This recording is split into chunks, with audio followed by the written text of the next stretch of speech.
हाँ बच्चों, विद्यार्थियों, हमने पिछले वीडियो में पाठ का सार समझा, उसका वाचन भी किया था।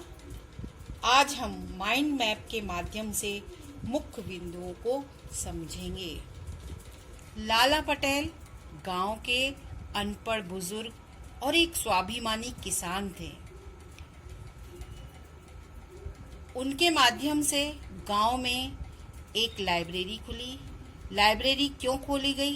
ताकि गांव वाले वहां आकर पढ़ना लिखना सीख सकें। गांव में जो लाइब्रेरी खुली और उसके लाइब्रेरियन थे, तो उनका नाम लेना गांव वालों के लिए कठिन हो रहा था। इसलिए उन्होंने लाइब्रेरी को लाइब्रेरी और ग्रंथपाल मतलब लाइब्रेरियन को किताब बाबू नाम दिया। उसी नाम से वो उनको बुलाते थे।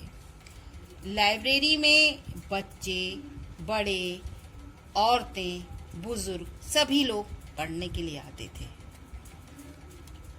वहाँ के जो लाइब्रेरियन थे, लाइब्रेरियन मतलब किताब बाबू लाइब्रेरियन थे जो, उनका नाम था केशव बाबू। और उन्हें बीच में ही लाइब्रेरी की नौकरी छोड़नी पड़ी।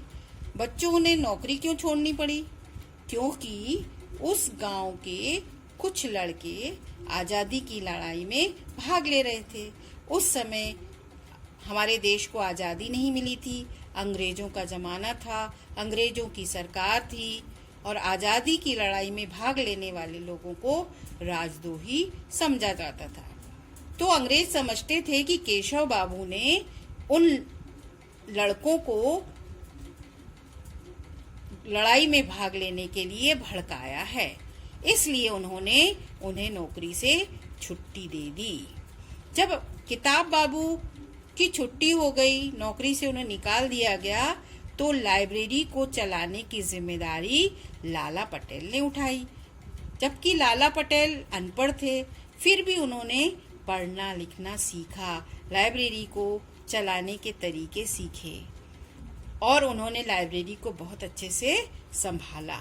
इसलिए गांव के लोगों ने वहां की लाइब्रेरी का नाम लाला पटेल की लाइब्रेरी कहा। लाइब्रेरी की जगह उन गांव वालों ने क्या नाम दिया था? लाइब्रेरी। बच्चों, इस पाठ को पढ़ाने का उद्देश्य और इसकी शिक्षा यह है कि यदि हम लगन, आत्मविश्वास से किसी काम को शुरू करते हैं तो वह काम अवश्य पूर्ण होता है। जैसे कि हमने पाठ में देखा कि गांव के लाला पटेल थे, उन्होंने अनपढ़ होते हुए भी लाइब्रेरी को संभाला। उन्होंने पढ़ना लिखना सीखा, लाइब्रेरी को चलाने के तरीके सीखे और बहुत अच्छे से समाज सेवा की। हमें भी लाला पटेल की इन अच्छे गुणों को अपने जीवन में उतारना चाहिए।